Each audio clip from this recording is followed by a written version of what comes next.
Hello friends, મારી ચેનલમાં આપ સૌનું સ્વાગત છે। આજે આપણે બનાવીશું પાઉંભાજી। જેટલા પણ વેજીટેબલ અવેલેબલ હોય એ બધા જ વેજીટેબલ નાખીને એકદમ ટેસ્ટી અને સ્વાદિષ્ટ। જો તમે મારી ચેનલને સબસ્ક્રાઈબ ના કરી હોય તો જલ્દીથી કરી આપજો।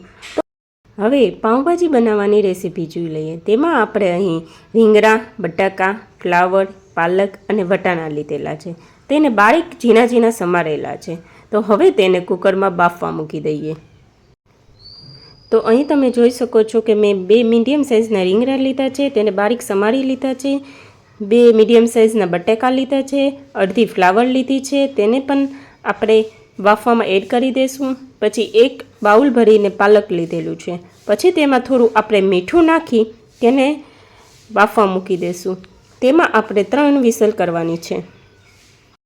પછી જે આપણે વટાણા લીધેલા છે તે મેં ફ્રોઝન લીધેલા છે, એટલા માટે તેને બહુ બાફવાની જરૂર નહીં પડે। તો મેં એક તપેલીમાં લઈ તેને કૂક કરવા મૂકી દીધા છે। 2 મિનિટ સુધી તેને કૂક થવા દઈશું। 2 મિનિટ પછી તે વટાણાને એક બાઉલમાં આપણે પાછા કાઢી લઈશું। ત્યાં સુધીમાં આપણા બધા વેજીટેબલ બફાઈ ગયા હશે। તેમાં પણ 3જી વિસલ વાગી ગઈ છે। તો 3જી વિસલ વાગી જાય પછી આપણે ગેસને બંધ કરી દઈશું। અહીં જોઈ શકો છો કે વેજીટેબલ્સ બધા બફાઈ ગયા છે। તો તેને એક બાઉલમાં કાઢી એક મેશરની મદદથી સરખી રીતના તેને મેશ કરી લેવાના છે। ત્યારબાદ આપણે એક કઢાઈમાં 6 થી 7 ચમચી તેલ લઈશું। તેમાં આપણે જીરું એડ કરીશું। જીરું થોડુંક બ્રાઉન થાય પછી તેમાં આપણે હિંગ નાખી લસણની પેસ્ટ ઉમેરીશું।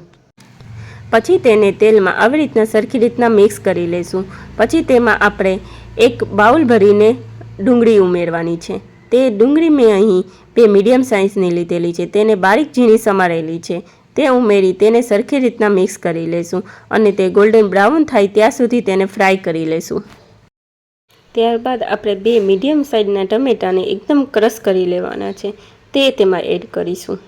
પછી થોડાક કેપ્સિકમને પણ ઝીણા ઝીણા સમારેલા છે તે એડ કરીશું। તે બંને એડ કર્યા પછી તેને સરખી રીતના મિક્સ કરી લઈશું। ત્યારબાદ તેને 2 મિનિટ માટે કૂક થવા દઈશું। 2 મિનિટ પછી આપણે ચેક કરીશું તો આપણા કેપ્સિકમ, ટમેટાં અને ડુંગળી સરખી રીતના કૂક થઈ ગયા છે।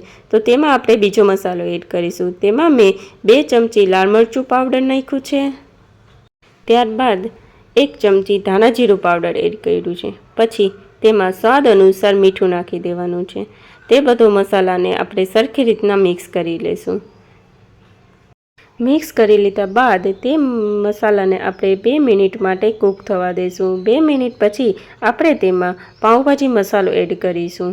પાઉંભાજી મસાલો એડ કરી તેને સરખી રીતના મિક્સ કરી પછી તેમાં આપણે જે વેજીટેબલ્સ બાફીને રાખ્યા હતા તે એડ કરીશું। ત્યારબાદ તે મસાલાને સરખી રીતના મિક્સ કરી લઈશું।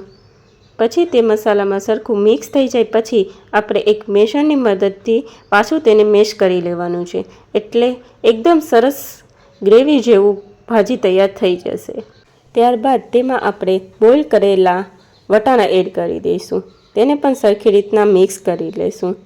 તે મિક્સ થઈ ગયા પછી તેમાં આપણે થોડું પાણી ઉમેરીશું। પછી તેને આપણે 5 મિનિટ માટે કૂક થવા દઈશું।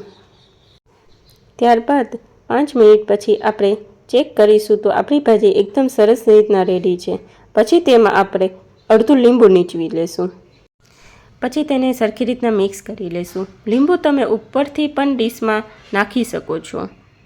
પછી તેમાં ધાણા નાખી તેને સર્વ કરીશું। જો તમારા ઘરમાં કોઈ બાળકો વેજીટેબલ્સ ના ખાતું હોય તો તે પણ આમાં તમે એડ કરી શકો છો, તો પણ એકદમ લાજવાબ અને ટેસ્ટી પાઉંભાજી બનશે। હવે આપણે પાઉંને શેકી લઈએ।